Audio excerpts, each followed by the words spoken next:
Dear learners, welcome to this MOOC on Sociology of Health and Illness. This is the first video lecture of the Module 1 of this course.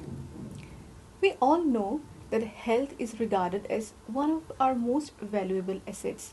It has an impact on not just how we feel, but also how we operate and participate in society. Health can mean different things to different people. For some, health is when he or she is free from any sickness or disease. For some, it is a feeling of well-being for proper functioning of the body system.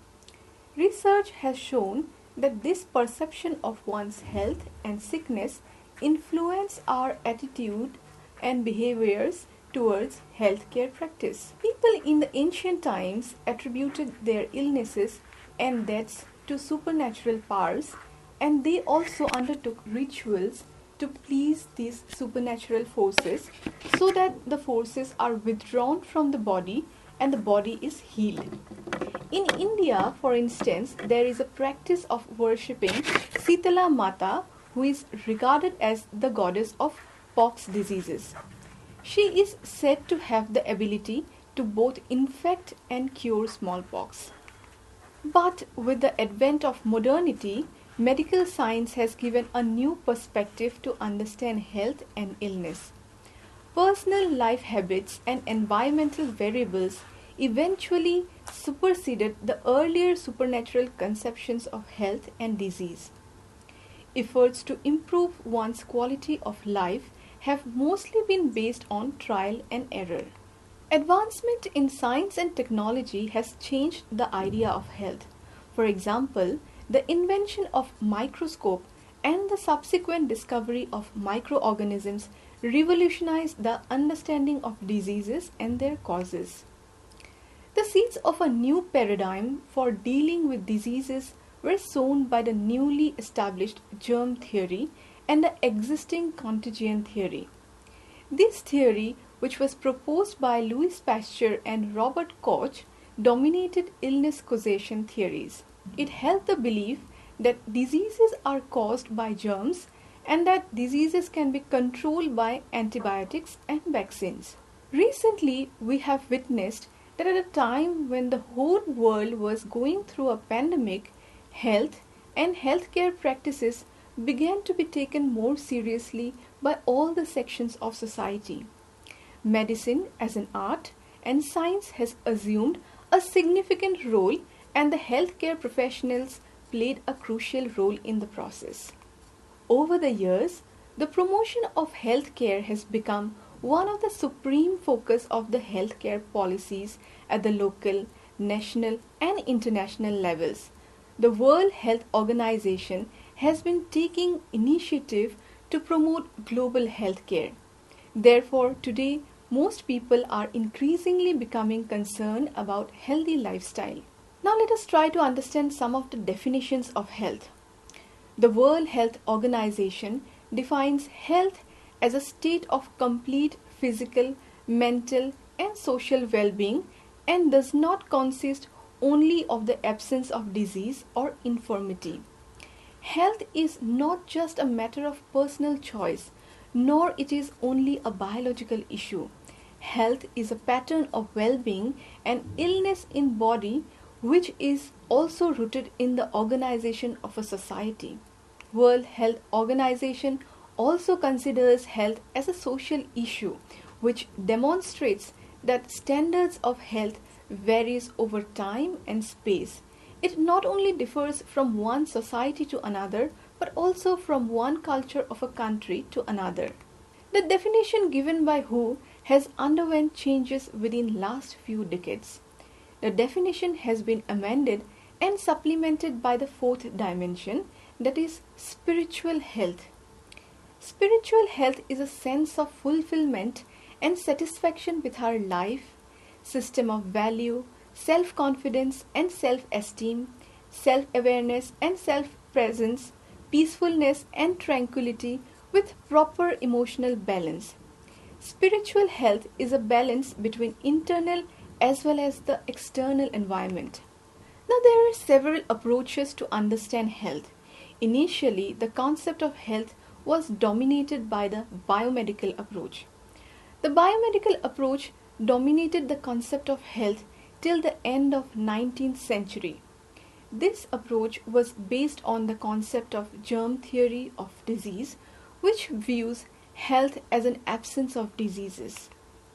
This approach to understand and define health almost ignores the second approach to understand health, and that is the ecological approach. This approach views health as a dynamic equilibrium between human beings and their environment. In ecological approach, disease is the maladjustment of the human being due to environment or change in ecology. Another approach to understand health is the psychological approach. According to the psychological approach, health is not only related to the body but also to the mind and the attitude of the individual in certain situations. The socio-cultural or the sociological approach is yet another approach to understand health. According to this approach, health is considered as a product of social and cultural structure of a society. Before discussing about it in detail, let us understand the relationship between individual and society. We all know that man is a social animal because, unlike other animals, we require physical, emotional, and psychological support to survive, for which families and other institutions and organizations were established. However, every individual is different from one another, and each individual has different goals. To achieve those goals, he or she requires cooperation from others. But some may not want to cooperate, or rather may try to harm others to achieve his or her goal. In order to avoid such conflict, each society is guided by certain set of norms, rules, and values. As a child is brought up in a particular family, he or she is gradually taught or socialized about the norms and values of that society. The idea of health and the habits related to healthcare is something that a child initially learns from the family. For example, washing the hands before eating, keeping the body clean, covering the mouth while sneezing, not spitting around are some small things related to health practice that children learn by imitating the members around them.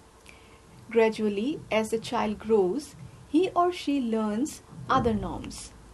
If a child does not learn these habits, then spitting around, littering around, defecating in the open, not maintaining bodily hygiene becomes a part of their personality, which in turn affects the society.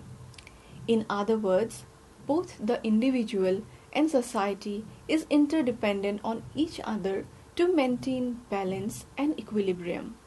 Now let us try to understand the sociological approach to health. There are various theoretical strands in sociology that offers us a lens to understand health. According to the functionalist approach, health refers to the ability of a person to participate in the normal social roles. This approach intends to describe the complex relationship between structural factors and personal choice in relation to health inequalities. Now let us try to understand why does inequality in health status exist. In a society, there are different social groups. Social groups are formed on the basis of community, religion, class, caste, language, region, ethnicity, gender, race, etc. These groups are interconnected, but each group has different access to different knowledge and resources, which in turn impacts the health status of the members in a group. Inequalities and disparities in health status is shaped by several social, political, economic, and environmental factors. So let us try to understand these linkages. For instance, belonging to a low socioeconomic household leads to a low or no access to basic needs to ensure proper healthcare practice and diet, the apathy of this vulnerable section was very evident during the outbreak of the pandemic. Again, we all know that children are the future of a nation. Therefore, educating the children is necessary to raise reflective citizens. However, in the underdeveloped and the developing nations, many children are devoid of education due to stark poverty. At the same time, research has found that nutrition is necessary for cognitive development of a child. Therefore, the government of India took a decision to not only provide free education up to 14 years of age, but also to provide midday meal.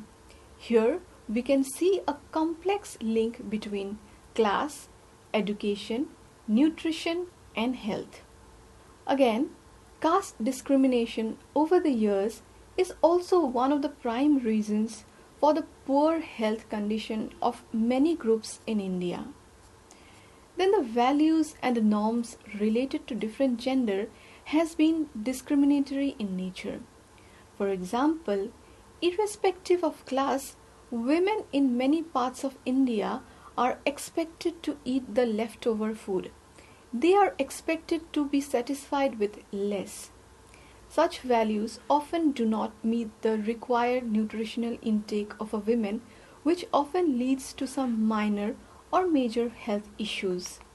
In other words, poverty, casteism, gender, communalism, racism, and other forms of discrimination leads to lack of access to good jobs with fair pay, quality education, housing, and safe environments, which in turn impacts health status. Therefore, careful understanding and thereby removing the obstacles to health is necessary. Assessment of the prevailing inequality in the health and healthcare will provide a guide towards policy intervention that can reduce the inequality in access to healthcare. Therefore, promoting healthcare requires combining sociological approach to address the social determinants towards health. Also, this approach intends to motivate and encourage the individuals and the community for their active participation towards health and embracing healthy lifestyles. So, sociology of health and illness is a subdiscipline of sociology that critically examines the health situation and its developments and tries to locate them within a set of wider socio-cultural changes. It analyzes the contemporary health policies, lifestyle, consumption, and risk related to health. It tries to critically examine the implication of the health policies on the society, the way those policies are practiced, the impact of various diseases on social life, and other aspects. In other words, interaction between society and health is studied under sociology of health and illness. For example, sociologists will examine how social life impacts morbidity and mortality rates, and how morbidity and mortality rates in turn has an impact upon the society. It also looks into the reasons for the types of care required for various diseases, the compliance and the non-compliance of the patients towards the care and the services of the health system. The discipline employs a global approach of analysis because the influence of societal factors varies from society to society in the world. Diseases are examined and compared based on the traditional beliefs, economics, religion that are specific to each region. Now let us try to know the origin and development of sociology of health and illness as a discipline. The intellectual lineage of sociology of health and illness can be traced to the late 1800s. In the 19th century, disciplines of sociology and allopathic medicine started to cross paths in a significant way. Allopathic medicine witnessed the beginning of medicine's ongoing attempts to consolidate its professional powers and gain social legitimacy. Simultaneously, sociology began to emerge as a distinct discipline to understand society and its interrelated elements. Herbert Spencer's book, The Principles of Sociology, and the establishment of the first American sociology course called Elements of Sociology at the University of Kansas, and the founding of the first Department of Sociology at the University of Chicago had a significant role to play. Albion Small launched the first sociology journal called the American Journal of Sociology in 1895. There are a number of works published in this journal which formally linked medicine and sociology. The initial period of developing links between medicine and sociology reflected a much broader aspect of transformation that took place within allopathic medicine and the relation between medicine and society. Gradually, as the effectiveness of medicine grew in the clinical spaces, organizational complexity of the healthcare grew, and accordingly, the socio-psychological and the behavioral sides of medicine started occupying the field of medical sociology. While scattered sociology of medicine articles continued to appear in medical journals between 1920 and 1950, few of them had an impact on sociology than on medicine. In 1960, E. Gertley Jacko published a paper that became the first disciplinary journal in medical sociology.